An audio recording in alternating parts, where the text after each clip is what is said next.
Boleh moderator bertanya sekarang, Oki? Oh, boleh. Ini Pak Harto. Boleh bertanya ada?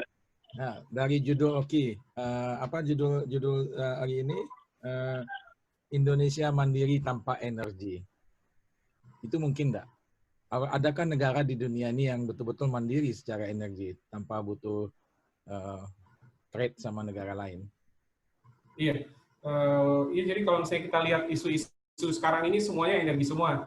Jadi kemarin kita lihat Menteri Pertahanan Amerika datang ke Denmark untuk minta Denmark untuk tolonglah itu pipa dari Rusia yang mau ke Jerman itu stop aja lah di Denmark itu, jangan ditambah lagi pipa itu sampai ke Jerman, karena kalau nanti sampai ke Jerman nanti Rusia akan lebih murah menjual gasnya ya, walaupun itu sekian panjang kilometer itu dan seterusnya. Dan banyak lagi sebenarnya isu-isu energinya yang berkaitan dengan geopolitik ya. Tapi kita keadaannya sekarang sedang susah ya. Jadi ini krisis yang susah yang kalau kita lihat ke Alkes tadi ya, Alkes 90% impor, tapi kok tiba-tiba ventilator bisa ditunggu-tunggu orang, itu mudah-mudahan ini juga saatnya gitu. Jadi mudah-mudahan saatnya juga kita semua berpikir bahwa keadaan negara lagi susah, kenapa kita kalau misalnya kita beli minyak dari luar negeri itu bisa sebenarnya. Tapi Pak Habibie bilang kan kalau kita beli pesawat misalnya dari Uni Eropa atau dari Amerika, Pak Habibie itu bilang bahwa itu kita membayar gaji orang di sana, jadi kita mempekerjakan, kita lihat Boeing, bagaimana Boeing besarnya di Amerika bagi-bagi kue mereka kan. Kita lihat Airbus gimana besarnya itu, Eropa itu bisa bekerja kan sama Airbus. Nah itu pertimbangannya kalau misalnya kita bisa bikin di Indonesia, impor berkurang otomatis, kalau impor berkurang otomatis sentra industri ada yang dibangun di Indonesia. Nah dengan itu kita akan membuat lapangan pekerjaan dan mengurangi impor, dan memang sebenarnya lebih ke goodwill dari pemerintah, keberanian, karena memang tentu banyak yang mengambil keuntungan dari impor itu ya. Jadi yang paling parah itu sebenarnya Nigeria misalnya ya, negara Nigeria itu kalau kita lihat dia salah satu pemain migas terbesar, tapi susah sekali untuk mendapatkan BBM di Nigeria itu. Sampai hampir setiap rumah itu punya genset untuk kalau listrik mati gitu ya.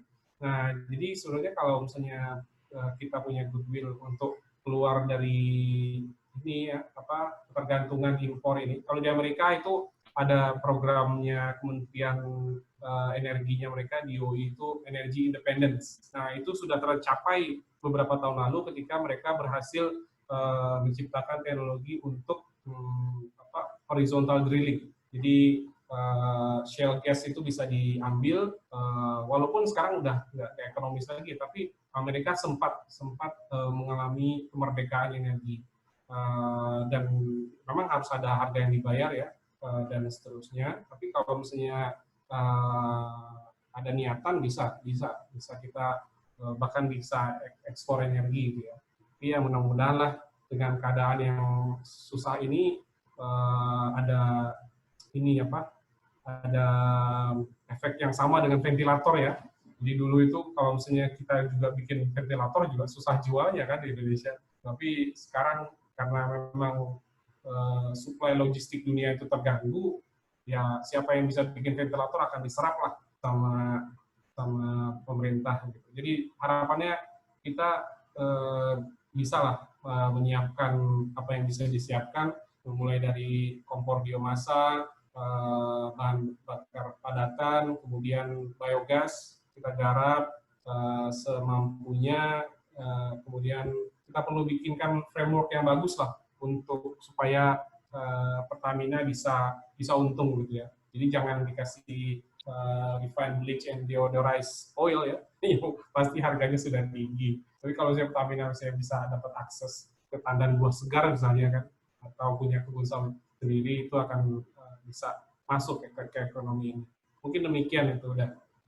Ya, jadi ada nggak Oki negara di Boleh dunia bertanya, ini Pak yang Moderator? tanpa impor? Arab Saudi ya? Negara Timur Tengah, tanpa impor energi sama sekali. Ada yang nanya juga, teman. Oh, Boleh berkomen nggak? Nah, tuh. oh ya, silakan, silakan. Makasih. Assalamualaikum warahmatullahi wabarakatuh. Selamat. Ambo Yasri dulu di ITB jurusan TM angkatan 93. Sekarang bergerak di pegawai di BP, kebetulan di BP saya bekerja. Berapa hari yang lalu ada webinar yang diadakan sama angkatan kita, mengundang Pak Rudi Rubiandini sebagai narasumber kita. Di saat itu kita berbicara masalah juga ketahanan energi sih pada intinya, tapi lebih fokus ke migasnya, di mana kita berbicara masalah apakah Indonesia emang sanggup dengan cita-cita 1 juta barrel per hari sekarang. Nah, dari eksplanasi beliau itu cita-cita itu sangat berat untuk dilaksanakan dalam waktu 5 tahun atau 10 tahun ke depan. Karena ada beberapa hal seperti apa yang dibilang ada Hendry tadi, salah satunya karena investor-investor asing kita banyak yang mundur sekarang. Karena ada beberapa hal juga itu tidak terlepas dari karena policy dari pemerintah yang saat ini juga nggak sesuai dengan investor-investor, dan juga eksplorasi sudah mengarah ke bagian daerah yang emang udah susah gitu. Itu ya beberapa alasan. Nah, dengan adanya obrolan sekarang emang lagi jadi trending topik ya, masalah renewable energy, di mana renewable energy ini juga banyak hal yang dibahas sama teman-teman kita. Kalau kita di sini juga membahas masalah geothermal, juga masalah solar energy, juga masalah energi yang dari angin dan juga dari air. Nah, dengan adanya obrolan dari Profesor Oki ini menambah satu option dari renewable energy lagi gitu. Nah, yang jadi pertanyaan bagi saya, keseriusan dari pemerintah gitu. Jadi programnya terlalu banyak gitu, dan yang saya khawatirin sih dengan ide-ide dari kita di sini sekarang gitu. Ini menjadi cuman ide aja gitu, dan seberapa besarkah dukungan pemerintah sekarang untuk renewable energy? Ya seperti tadi Profesor bilang di US masalah drilling, horizontal drilling di shale gas, memang mereka menciptakan satu teknologi yang bisa melakukan itu.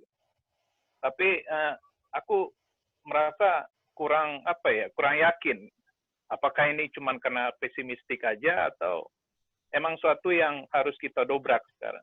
Kalau saya sih berharap mungkin ya kita bisa mendobrak ke arah yang emang renewable energy perlu diterapkan. Karena untuk investasi di hulu migas ini suatu investasi yang sangat besar dan risikonya makin lama makin besar. Jadi ya ini sih cuman sekadar ide atau pertanyaan atau perlu ditanggapin, ya silakan gitu. Terima kasih. Silakan, Oki. Boleh nambahkan penjelasan Yasri nggak ya? Boleh Wawan, silakan. Ya, jadi ya 2 hari yang lalu kita mendapat penjelasan mengenai kondisi industri migas di Indonesia dan bagaimana peluang bisnis energi di masa depan. Jadi dari paparannya Pak Rudi itu kita mendapatkan gambaran bahwa dalam kurang lebih ya 20 tahun ke depan itu konsumsi energi di Indonesia itu akan meningkat 3 kali lipat. Akan tetapi dengan kondisi di hulu yang semakin ya dapat dibilang kritis lah sekarang, kalau tidak ada inovasi atau penambahan cadangan atau eksplorasi dalam 5 tahun ke depan, ini laju produksi akan semakin cepat menurun. Yang sekarang ini di sekitar 700.000 mungkin akan turun ke 500.000. Sedangkan pertumbuhan energi baru dan terbarukan itu hanya sekitar 1,5% per tahun. Jadi gap-nya terlalu besar, sehingga mau tidak mau dalam 10 tahun ke depan ini kemungkinan kita akan benar-benar net importer, baik dari minyak maupun dari gas. Nah, sekarang itu yang menjadi pertanyaan itu sebetulnya bukan masalah kita mampu atau tidak mampu untuk mencapai atau mengurangi impor energi, tapi pertanyaannya sekarang itu kapan itu akan terjadi gitu. Dengan kondisi bahwa pertama peraturan atau polisi yang sering berubah-berubah, terus tidak ada kepastian hukum bagi para pemain-pemain di sektor ini, baik migas maupun di IBT. Kemudian juga masalah komersial dari energi terbarukan ini, kalau dapat dikatakan bahwa dengan konsumsi energi yang akan terus meningkat, karena saat ini dapat dibilang bahwa konsumsi energi di Indonesia itu masih sangat rendah. Dan masyarakat masih ingin mendapatkan sumber energi yang murah gitu. Sebagai konsumen itu tentunya mereka akan lebih memilih energi yang murah, dalam hal ini ya energi dari migas gitu. Nah, itu kira-kira sebagai tambahan dari saya. Mungkin bisa jadi masukan buat Profesor. Ya. Mungkin saya juga mau nambahin dikit lagi dari tadi untuk hal yang Wawan bilang dan saya utarakan tadi. Tadi saya juga utarakan berapa alternatif dari renewable energy gitu ya. Kira-kira secara priority gitu dan kesulitan atau apakah Profesor Oki udah melakukan research kira-kira biomass atau biodiesel atau dari PKS ini sesuatu yang prioritas sekarang, atau malahan kita lebih prioritas di solar energy gitu. Mungkin bisa ditanggapin atau mungkin untuk further discussion nanti. Makasih. Sedikit tambahan Pak Beki. Mungkin ada kebingungan di antara kita pengertian energi dan fuel. Jadi sebetulnya yang kita bicarakan itu apakah energi atau kita bicarakan dengan fuel sebagai energi, gitu kan? Nah, karena dia dua yang berbeda, gitu kan? Jadi kalau kita bicarakan energi yang kita bicarakan itu ini nggak nyambung nih. Kita bicara tentang eksplorasi oil and gas dengan energi, karena relatif banyak sekarang perusahaan oil and gas sekarang kayak Petronas sekarang dia fuel crude itu bukan untuk energi bagi mereka, sekarang dia sudah di-convert menjadi petrochemical. Jadi energi diarahkan kepada untuk renewable energy, yang energi yang betul-betul yang kita nikmati seperti listrik, lebih banyak seperti itu. Tapi kalau oil yang kita bicarakan bensin itu lebih banyak ke konsumsi untuk bukan yang lebih produktif. Jadi yang kita pikirkan bagaimana mencari energi yang bisa lebih produktif. Karena kalau kayak Jepang mengimpor energi, Korea mengimpor energi, Cina mengimpor energi itu untuk industri bisa lebih produktif, gitu kan. Sehingga dia bisa meningkatkan, dia merdeka secara energi karena dia punya uang untuk membeli energi itu jadi masalah. Nggak perlu dia punya lapangan minyak, nggak perlu dia punya, tapi dia mampu untuk membeli energi. Kemerdekaan itu karena mampu dia beli energi, gitu kan. Nah, masalahnya kita tuh tidak punya uang untuk membeli energi itu permasalahan gas. Nggak kita impor itu kita bayar banyak, itu kita subsidi itu gitu kan. Atau mungkin nanti yang perlu pembahasan bagaimana sebetulnya energi itu apa yang dimaksud energi? Apakah oil itu energi atau bukan? Kalau saya melihat oil itu bukan energi, gitu kan. Jadi pemanfaatannya itu yang kan. Mungkin segitu tambahannya. Terima kasih. Assalamualaikum. Mungkin perlu dijelaskan lagi. Sedikit lagi boleh, Mike? Iya, boleh. Aku cuma mau jelasin ini end user-nya ini diperjelas dulu. End user-nya industri atau domestik gitu. Ya, benar. Jadi pada intinya kalau kita bicara masalah gas ya. Kalau masalah gas, kebetulan BP ini bergerak di gas di Indonesia. Tangguh itu juga sangat besar cadangan gasnya. Nah, dan dari 2 hari yang lalu penjelasan Pak Rudi, beliau bilang bahwa Indonesia ini punya cadangan gas yang cukup banyak. Gitu. Jadi kembali ke tadi itu, mana nih energi atau fuel atau konsumsi atau untuk industri. Kita bicara di mana sekarang. Makasih. Terima kasih banyak ini.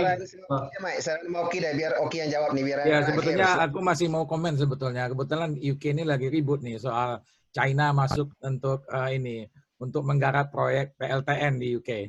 Kebetulan rumah saya ini, iya 2 mil ini ada reaktor nuklir. Dulu waktu banjir sempat kita mati lampu karena terendam di situ. Jadi yang lagi hangat ini mungkin kalau di Google 4 jam yang lalu ini masih itu ada komentar dari Parlemen Inggris soal masuknya China ke PLTN di sini. Mungkin Oki juga bisa nambahin soal PLTN di Indonesia. Oke. Ya, terima kasih banyak ini. Menarik sekali nih Dayasri, Dawawan, Dahen sama Danto.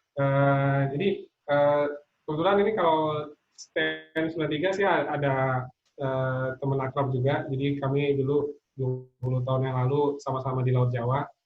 Saya di Maksus, beliau di konsultan. Mungkin Mas Arfan namanya. Ini temannya Dayasri dan Dawawan sepertinya. Jadi saya banyak juga diskusi-diskusi sama Mas Arfan ya, sekarang di SKK. Jadi memang kalau misalnya kita melihat migas ini, pertama saat ini menjual paket hulu itu agak susah. Jadi kalau misalnya kita jualan paket hulu aja itu agak susah. Karena seperti disebutkan sama tadi dari Dayasri sama Wawan, sekarang itu yang kita mau jual-jual ladang-ladang itu ladang-ladang offshore, ladang-ladang deep water yang memang perlu harga minyak yang lebih tinggi supaya bisa laku. Tapi usul saya, kita jualnya jangan per paket hulu, tapi kita jual paket hulu hilir. Jadi kan kita ada sekitar, Presiden menyebutkan ada sekitar 300 triliun impor petrochemicals. Nah, kita jualan aja ini, ayo investor masuk di hulu, nanti langsung dari hulu dikonvert langsung dari gas itu. Jadi kalau Masela itu ya, Masela kan 81% kan methane ya. Itu masuk, nah, terus nanti di hilir ada lagi yang menyambut jadi syngas, nah ujungnya bisa metanol, bisa ke bensin gitu. Tapi emang tentu ini butuh peraturan Perpres ya, mungkin peraturan presiden yang mengikat beberapa departemen untuk membuat PR besar ini gitu, supaya bisa nih jadi paket hulu hilir. Karena sekarang kan Shell udah lari, sekarang Impact juga dengan harga ini juga kemungkinan dia akan execute. Jadi perlu diselamatkan ini Masela sebelum nanti jadi seperti Natuna yang di Alpha itu ya. Nah, memang perlu kreativitas ini untuk menawarkan paket-paket yang kalau bisa nggak cuma hulu, karena hulu harganya lagi susah, tapi hulu hilir dengan jaminan negara. Toh kita juga punya pasar, daripada kita beli petrochemicals impor, daripada kita beli bensin impor, udah dibikin aja di Indonesia. Negara ngambil bagian sedikit, tapi kita bikin job lapangan kerja yang banyak, kita mengurangi impor, dan kemudian ada juga nanti tax di hilir. Itu mungkin solusinya untuk menjual hulu ini, yang memang saya setuju ini memprihatinkan ya, karena ya kita pahami bahwa yang paling besar untuk meningkatkan produksi itu adalah kalau di kurvanya SKK Migas itu yang resource to production.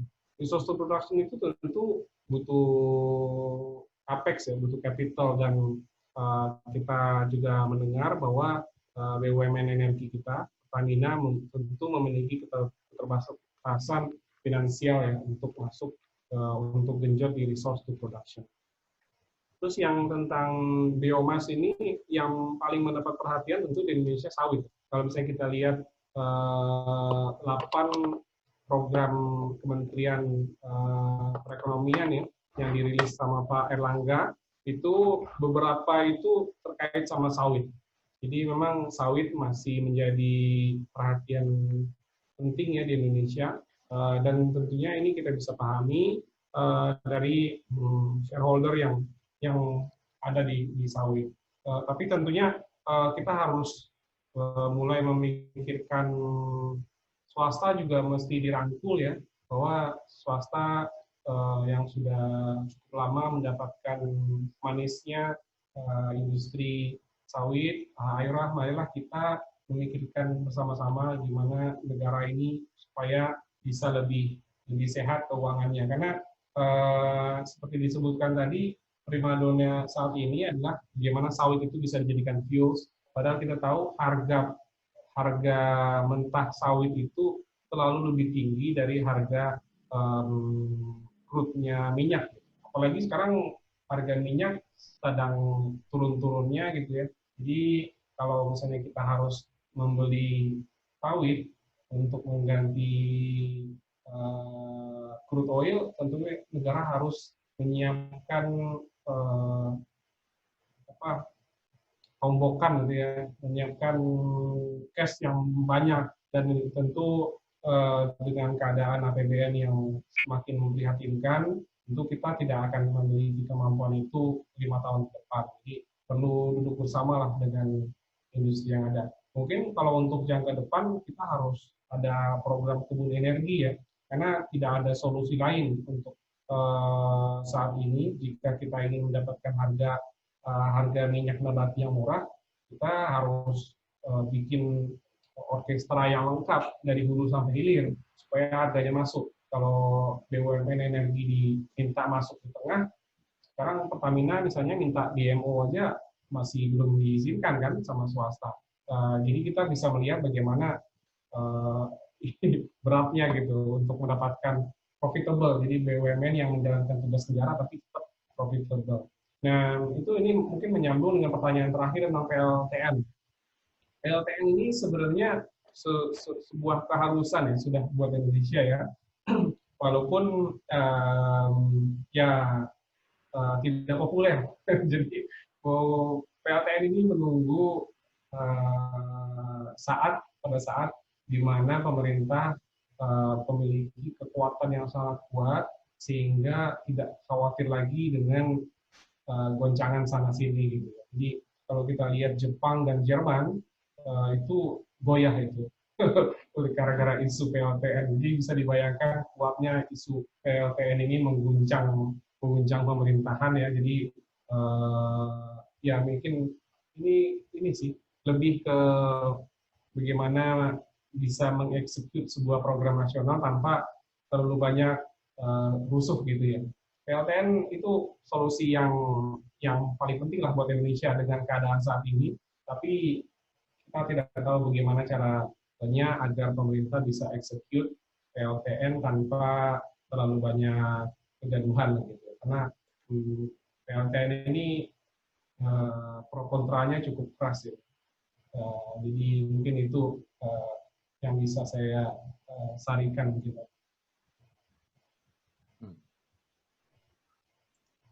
Kalau nggak ada pertanyaan, moderator ada pertanyaan dari sisi konsumen. Ya, oke. Di UK kan ada beberapa supplier energi. Kita punya kebebasan untuk milih-milih supplier. Misalnya dari Npower, kita nggak puas, kita bisa pindah ke EDF, pindah ke Scottish Power. Saya udah 3 kali pindah supplier. Kalau melihat kondisi di Indonesia, kapan konsumen Indonesia punya kebebasan seperti itu? Wah, itu Pertanyaannya mudah berat dijawab sekali. gitu. Mudah ya? UUD-nya diganti. Apa? Undang-undang dasarnya diganti. Oh, undang-undang itu kan. diganti ya.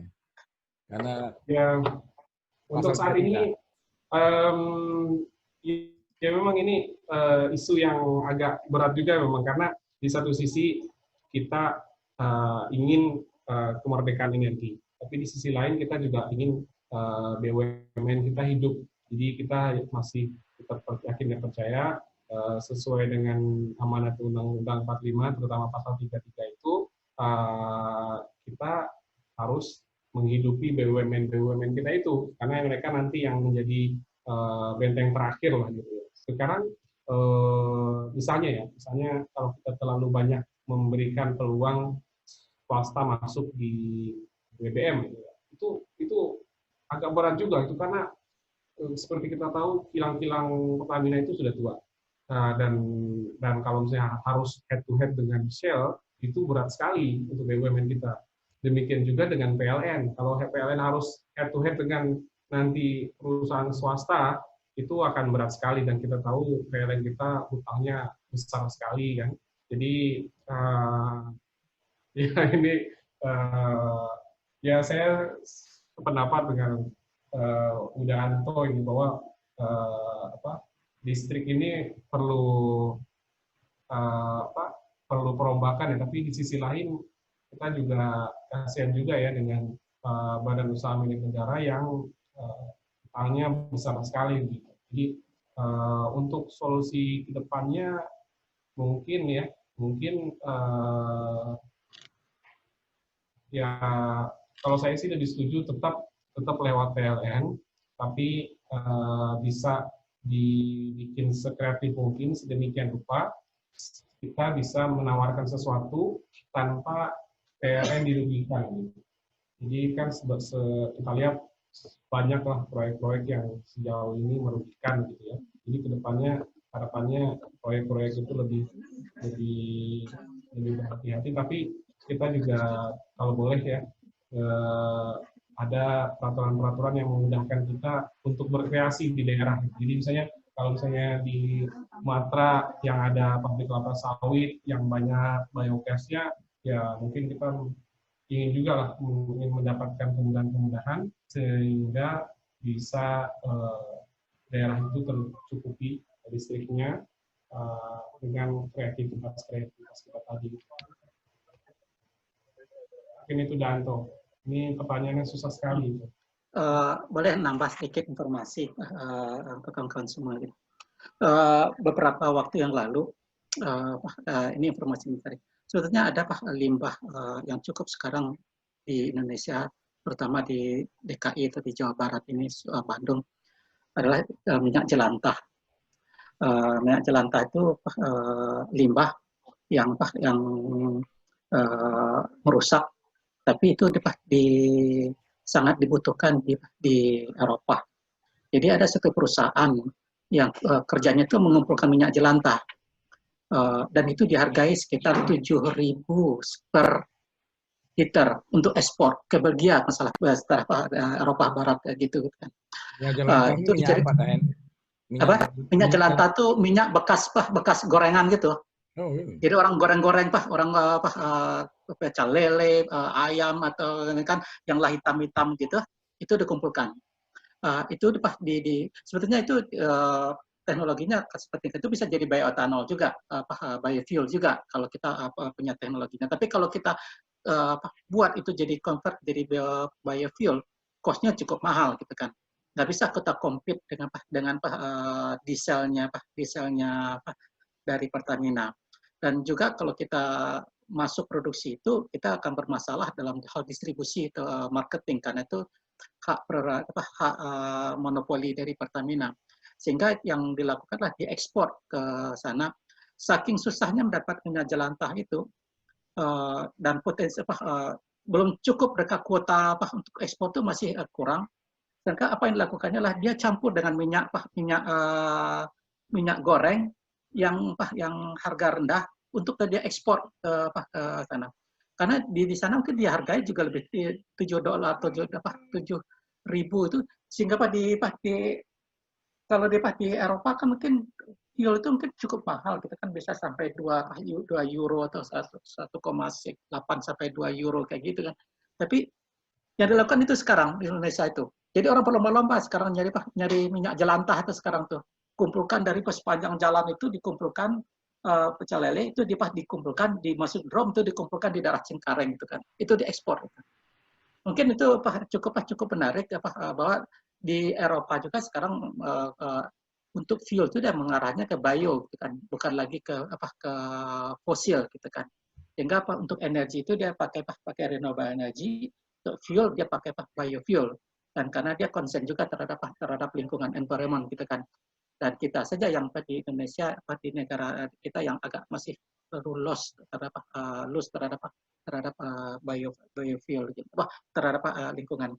Saya juga cukup menarik yang informasi berapa tahun yang lalu Dahlan Iskan itu mencoba buat kebun energi di daerah Indonesia bagian timur.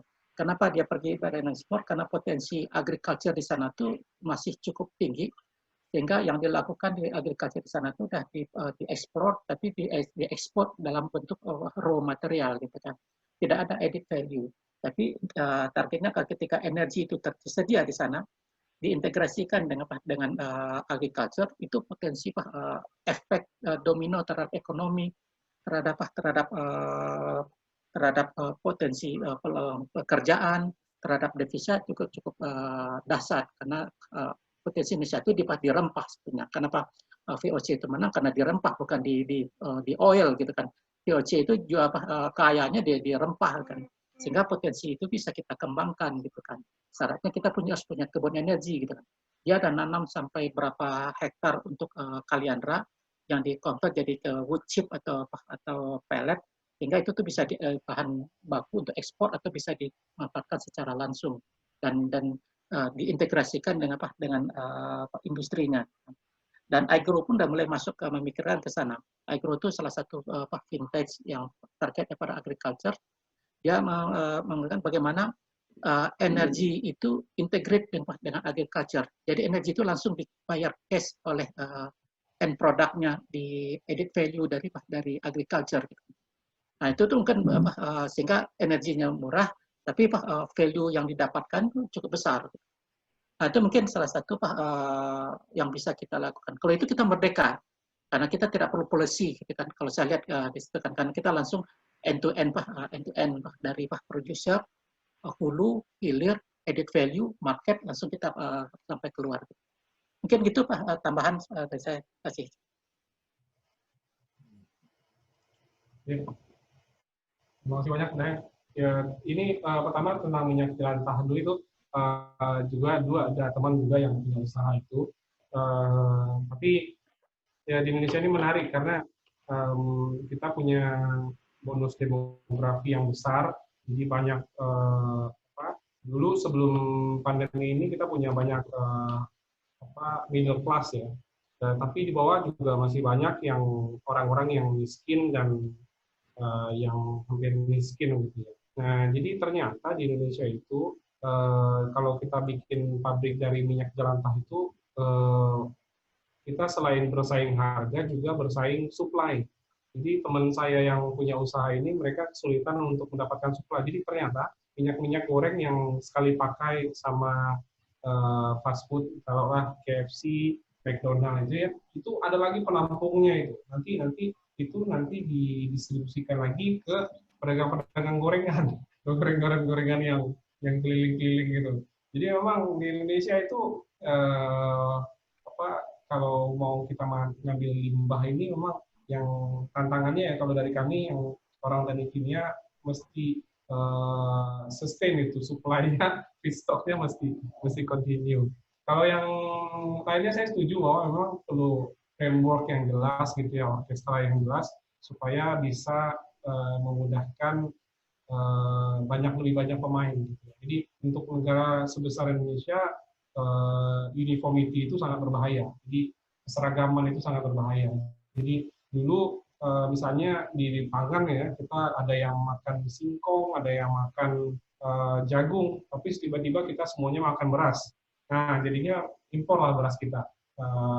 Demikian juga dengan energi. Jadi energi ini harapan saya dibuat sefleksibel mungkin supaya semakin banyak pemain, semakin beragam pilihan, dengan harapan impor kita tidak terlalu besar. Jadi kalau misalnya kita membiarkan LPG impor sampai menuju 80%, tentu kita harus sangat berhati-hati karena kalau ada disruption ya di dunia ini tentang keamanan dunia, kemungkinan konflik dan seterusnya, nanti akan banyak yang kesulitan untuk mendapatkan bahan bakar untuk hidup sehari-hari. Mungkin demikian itu Dahel. Terima kasih. Oke, ada yang lain tanya? Enggak, kalau saya sih, sorry, masih boleh, Mike? Boleh. Oke. Menarik ya, ini berapa poin saya nanti coba saya simpulkan ini masukannya. Saya dari dulu saya juga nyinyir ya masalah tadi kita bicara fuel dan energi ya. Salah satunya yang dulu saya juga nggak habis pikir kenapa kita tidak fokus kepada untuk membangun jaringan gas kota misalnya, atau mungkin jaringan BBG misalnya bahan bakar gas yang dari gas alam yang kita pakai piping yang itu jadi mandatori gitu kan. Ya itu tadi benar kata Oki, itu semua karena kita salah regulation gitu. Harusnya itu kan bisa menjadi substitusi untuk LPG kan, dan itu secara resource kita banyak. Bahkan berapa tahun lalu kita berapa vessel itu nggak laku kan, kalau misalnya saya dengar gitu dari beberapa teman-teman.